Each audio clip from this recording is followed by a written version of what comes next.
Kenapa sih kok namanya dukun backup kalau boleh tahu, Bun? Pokemon A itu bisa ngejagain misalnya 10 anak.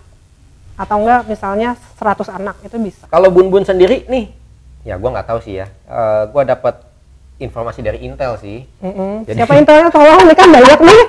Tolong ditunjuk aja gitu siapa pelaku yang telah membocorkan. Nanti Anda tahu sendiri lah kira. Harusnya kan kalau tadi Anda bilang Anda bisa membaca karakteristik orang, berarti harusnya ketahuan Intelnya siapa ya. Itu yang baju biru. Ya, gila, gua belum ngomong loh.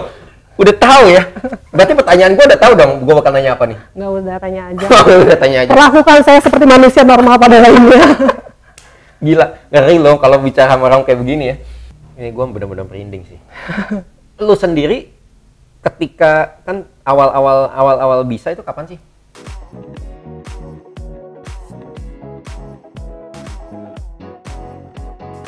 Berarti jadi baru sadarnya itu sekitar umur gua kalau nggak salah 23 tahun ya. Baru sadar. Itu pun setelah dihajar sakit dulu. Sakit kepala, terus udah gitu sudah MRI, CT scan segala macam, ternyata nggak ada apa-apa. Tapi gue tuh kesakitan. Jadi kepala gue tuh kayak ditusuk-tusuk sama jarum rasanya. Dan gue tuh sebenarnya tipikal orang yang tahan sakit. Jadi kalau misalnya gue udah bilang kesakitan, nyokap gue tuh udah takut banget. Karena gue Anda wanita tapi iya, gue tuh tahan sakit. Maksudnya kayak gue dijahit aja gue nggak kenapa-napa apa segala macam gitu. Jadi nyokap gue tuh kalau misalnya kayak gue udah bilang sakit, nyokap gue tuh takut banget. Gue tuh sakit selama 3 bulan. Full? Iya. Sakit kepala begitu? Iya, sakit kepala 3 bulan sampai nggak bisa bangun dari tempat tidur. Berarti bed rest full 3 bulan? Bukan bed rest juga, karena nggak bisa bangun aja. Jadi sakitnya tuh kayak ditusuk-tusuk jarum, dan jarum tuh banyak di kepala. Setelah itu dibawa, karena kan sudah pergi ke dokter tapi nggak tahu apa penyakitnya. Akhirnya dibawa ke saudara. Kebetulan saudara itu dari bokap ada yang buka praktek supranatural. Iya betul. Dia memang udah terkenal juga, dan pengobatannya pun ini apa namanya, bayarnya pun seikhlasnya gitu. Tapi dia memang sudah terima pasien dan banyak pasiennya. Dibawalah ke sana gitu. Terus pas dibawa ke sana ternyata dia bilang gini, ini harus dibawa ke Gunung Galunggung ini anak gitu. Karena ini anak mau jadi gitu bilangnya. Nah gue pikir, oh gue menjadi Power Ranger kali ya gitu kan. Gue pikirnya kayak spesial gitu. Ya, semua istilahnya itu spesial ya. Power Ranger lah, Pokemon lah gitu ya. Ya maksudnya kayak bingung gitu, jadi apaan gitu. Tapi akhirnya karena setelah dari situ, akhirnya sama bokap dibawa ke Gunung Galunggung. Bukannya sama Billy kemarin? Itu Garunggang. Oh beda. Goa. Beda. Gunung Galunggung itu di Tasikmalaya. Memang itu kan juga dibuka untuk pendakian. Nah kebetulan kita itu lewatnya lewat jalur bukan jalur resmi pendakian, tapi jalurnya tuh jalur dari Akamsi, anak kampung situ. Jadi kita minta tolong sama orang sekitar lah buat bawa kita lewat jalur yang berbeda gitu. Nah kita pergi ke sebuah air terjun. Berarti lu berdua sama bokap? Oh enggak, rame, yang nganternya banyak. Oh seperti sekarang ya, rame seperti ya? Sekarang, betul. Karena kita juga di sana sempat sempat kayak camping juga, apa segala macam gitu kan. Akhirnya dibawa ke air terjun, terus gua disuruh mandi di air terjun yang... Itu berarti sama om lu itu? Om lu cuma sama bokap juga? Gue, sama nyokap, pokoknya banyak yang nganter lah. Ada om juga, apa segala macam gitu kan. Akhirnya mandi di air terjun, itu kan air terjunnya tinggi banget ya, jadi kebayang dong kucuran ya? Airnya tuh ke kepala tuh gimana ya. Untung aja kepala gue nggak lembek kan ya, karena air terjun itu soalnya kan gede. Terus dari situ turun ke bawah, karena kan ke rumahnya kalau turun pasti ke bawah sih, kalau ke atas naik. Kalau ke atas naik. Iya benar. Ke rumahnya yang nganterin itu, terus kita tidur malamnya, tiba-tiba pas tidur malam itu bunyi ada yang nyakar-nyakar. Jadi rumahnya itu kan bilik bambu, bilik bambu. Dan biasalah rumah di perkampungan kan, satu rumah yang satu di sini, yang satunya lagi kan jauh ya. Jadi si rumah ini dikelilingi sama sawah, nggak punya tetangga lah pokoknya intinya. Terus toiletnya pun masih Starbucks. Tahu Starbucks kan? Yang di luar kotak, nah itu Starbucks. Itu masih mending ya, karena di bawahnya nggak ada lele kan? Nggak ada sih. Gua pernah ke WC yang di lereng Gunung Merapi, di bawahnya lele mengapa-ngap tuh. Oh, itu Jadi ketika lu jongkok tuh lele tuh nempel di mata lu. ngeri ya, itu sih ngeri sih. Itu masih untung lele bukan piranha ya. Oh iya bener juga sih. Nggak mungkin ya piranha makan begituan ya. Oke, back to the topic. Dari Starbucks nih ya. Jadi bunyi nyakar-nyakar gitu. Terus kalau gue kan emang dari dulu nggak penakut ya, gue kan orangnya suka penasaran. Jadi gue ngintip lah dari lubang-lubang bambu itu kan. Terus gue bilang, oh ada kunang-kunang di luar gitu. Merinding lagi. Ada kunang-kunang gitu. Ternyata abis gitu orang yang punya rumah itu keluar lah. Abis keluar manggil bokap gue. Terus abis manggil bokap gue manggil gue Bun gitu. Sini dulu keluar gitu kan. Pas gue keluar bokap gue ngomong gini. Ini ada yang mau ngikut gitu, ada yang mau ngikut. Terus gue bilang, aduh gimana kalau ngikut, gue nggak bisa kasih makan. Emang di saat itu lu udah ngerti gitu-gituan? Akhirnya kan atau langsung setelah turun itu mata gue langsung kebuka dengan jelas. Langsung? Setelah gue mandi itu, iya mata gue tuh langsung bisa ngeliat. Terus udah gitu dibilang ada yang mau ngikut gitu, gue bilang gue nggak bisa kasih makan gitu kan. Setahu gue ya maksudnya ada beberapa yang memang harus dikasih makan dengan mungkin kalau di agama gue yang Islam itu zikir segala macam gitu. Gue bilang gue nggak bisa kasih makan. Terus bokap gue juga bilang udah dibilangin nggak bisa dikasih makan, jangan ngarepin kasih makan sama anak ini karena anak ini nggak bisa apa-apa gitu. Nggak apa-apa katanya, nggak dikasih makan juga nggak apa-apa gitu, dia bisa cari makan sendiri gitu.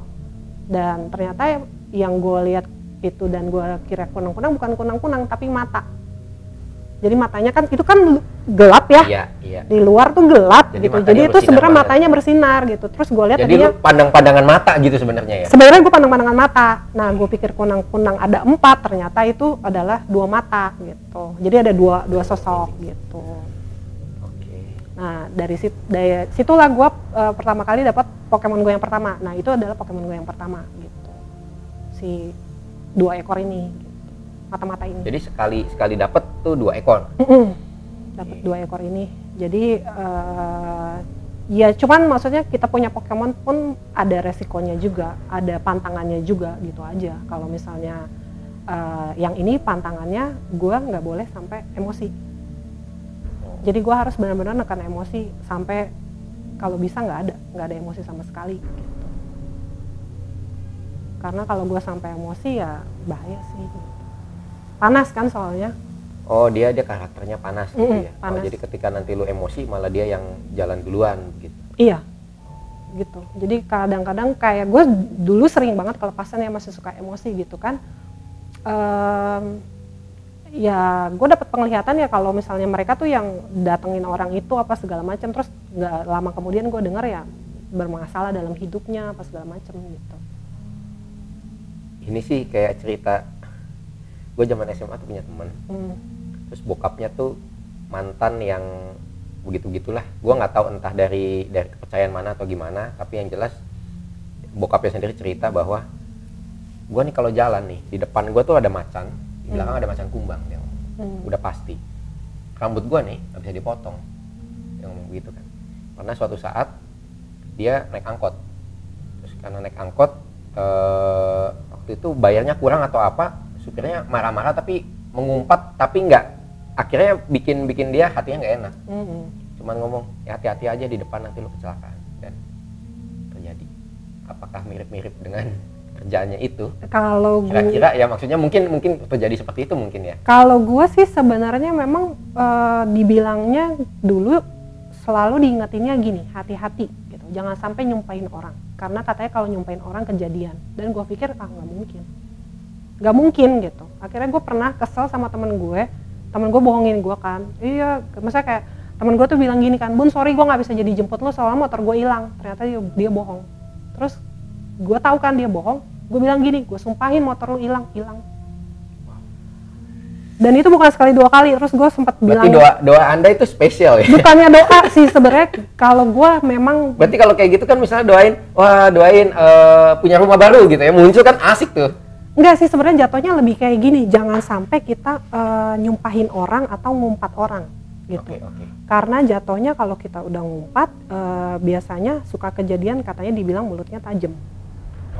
Tapi itu bukan sekali 2 kali, gue pernah juga kesel sama orang terus gue bilang mati kayak lu, terus dia kirim foto ininya bonyok, dia jatuh dari, jadi dia naik Gojek di begal gitu kan, ininya sampai bonyok gitu, terus handphonenya sampai retak apa segala macam. Itu gara-gara ya kemarinnya gue bilang kayak gitu, mati kayak lu gitu. Gue merinding banget nih. Jadi hati-hati ya sama Bun Bun ya. Buat teman-teman semua yang penonton di belakang. Ternyata ngeri juga ya. Iya, maksudnya jadi dari situ ya gue belajar akhirnya, oh ya berarti gue nggak boleh nyumpain orang gitu. Jangan sampai gue kesel atau nggak kayak kepancing emosi atau segala macam gitu. Sebenarnya jadinya gue bisa lebih kontrol sih, buat benar-benar menekan emosi gitu. Balik ke umur 23 tahun. Apa yang lu rasakan setelah lu menerima ini? Maksudnya kan lu udah pernah merasakan saat menjadi manusia normal lah ya.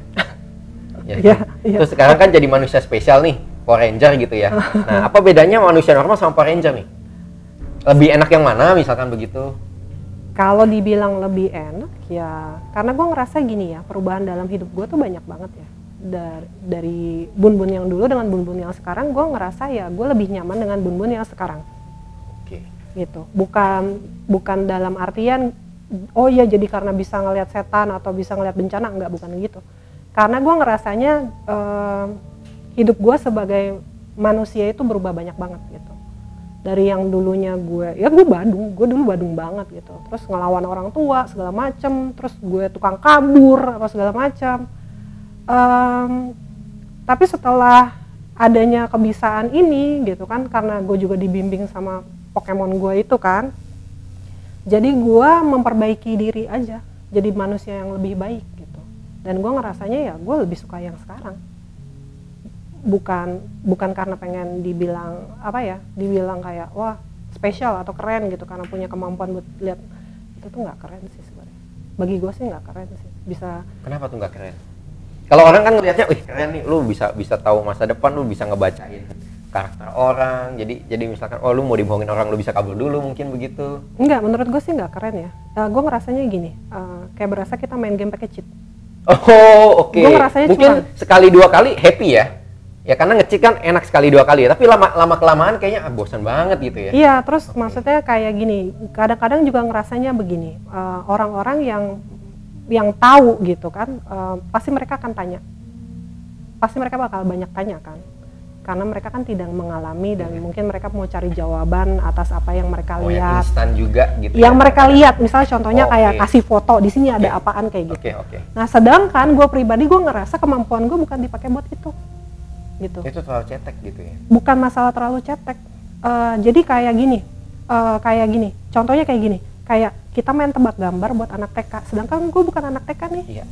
Gue udah kuliah gitu kan, kenapa lu tanya kayak gini gitu. Tapi kalau misalnya lu tanya, lu punya masalah yang kena sama badan lu, yang kena sama hidup lu, kena keluarga lu, itu pasti gue akan bantu. Tapi kalau buat main tebak gambar, gue nggak gitu. Nah, makanya kenapa gue tuh sebenarnya nggak kasih tahu banyak orang kalau gue tuh kayak gini. Tanpa embel ini sebenarnya hidup gue pun udah aneh. Gue pun udah aneh ya, kelakuan gue pun sudah aneh gitu. Jadi gue nggak pengen pandangan orang tuh makin aneh dengan gue bilang, gue bisa lihat setan loh gitu. Sedangkan ya makanya kan banyak sih teman gue yang nggak tahu, teman-teman deket pun banyak yang nggak tahu, karena gue nggak cerita.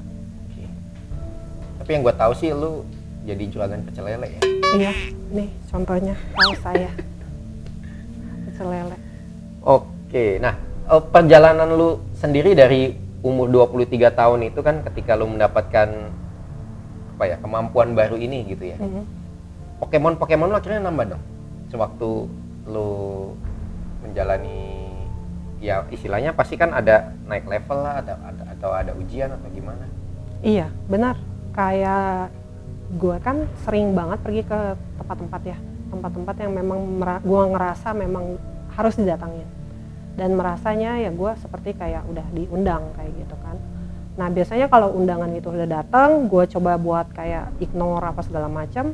Nah ya udah makin aja gue dihajar, dari mulai dihajar didatangi sosok, misalnya seminggu berturut-turut, terus udah gitu mimpi yang sama, mau seminggu berturut-turut pokoknya mimpinya itu aja.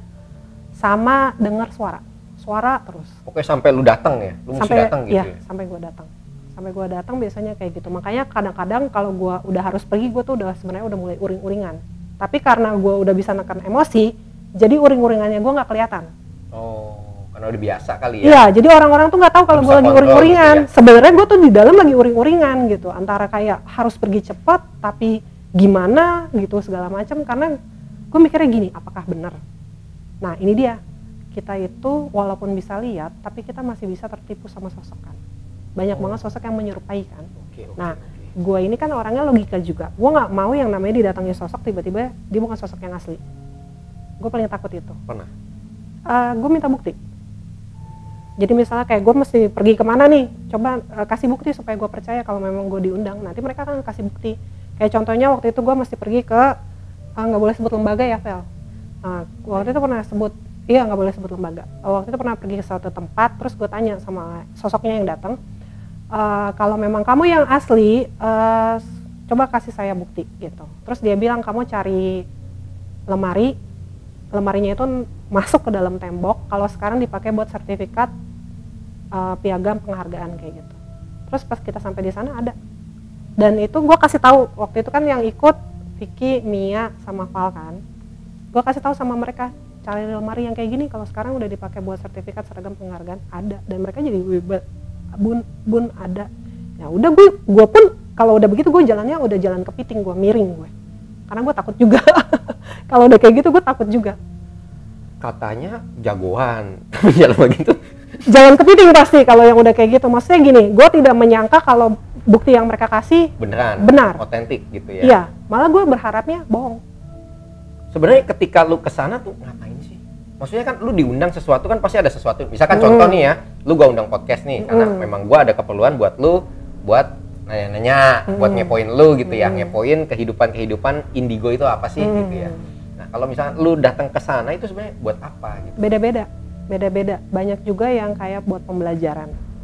Buat pembelajaran, kalau orang bilang oh iya buat naikin level spiritual atau supranatural. Enggak sih, sebenarnya kalau gue lebih mau bilang kalau ini buat pembelajaran pribadi dan buat naikin kualitas gue sebagai manusia yang lebih baik aja.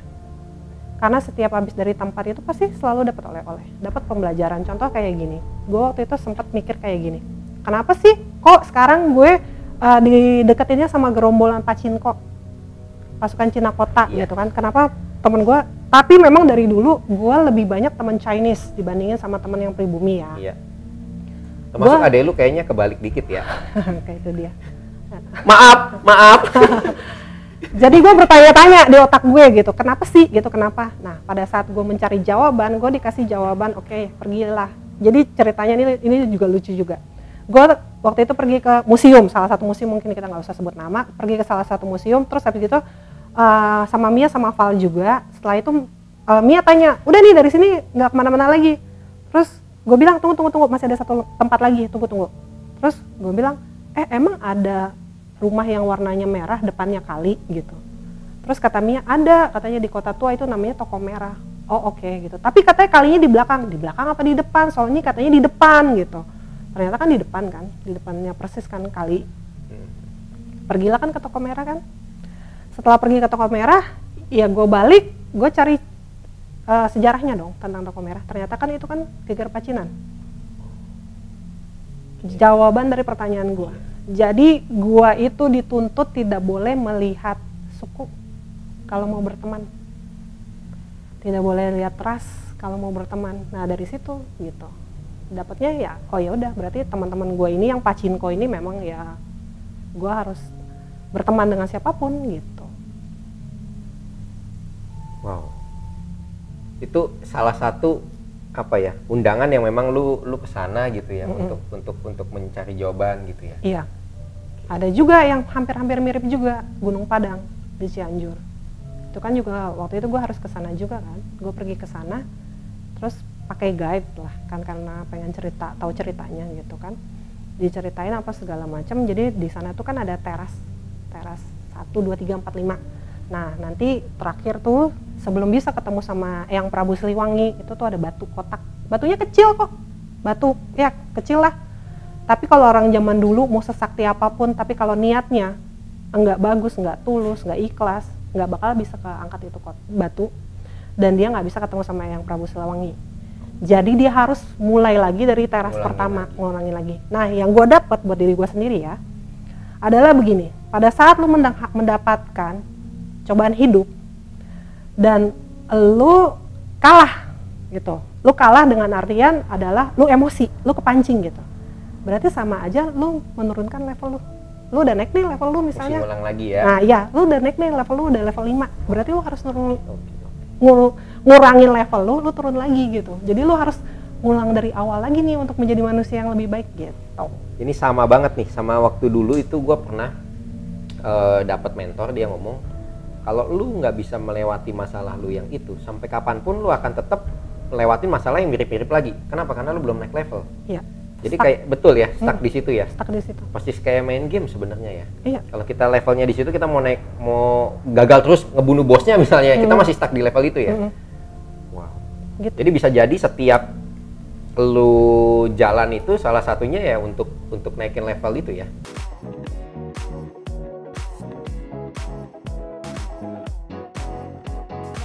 Beda-beda nih. Ada dulu yang naik spiritualnya dulu naik gitu. Supranaturalnya baru naik gitu. Ada juga yang supranatural dulu baru diikuti sama spiritual. Nah, yang bahaya yang dua-duanya naik secara bersamaan. Gue pernah untuk mencoba meninggalkan semuanya ya, termasuk meninggalkan keluarga gue sendiri. Pernah gitu. Sampai gue kabur dari rumah, gue ngerasa kayak udah gue mau lepas tangan sama semuanya gitu. Gue udah bosan aja gitu ya. Sama kayak gini gitu, gue nggak mau. Gue memang punya sensitivitas yang gue ngerasa ya gue bisa dengar suara hati orang gitu. Kalau orang yang perlu bantuan, perlu uang gitu, gue tuh bisa tahu gitu.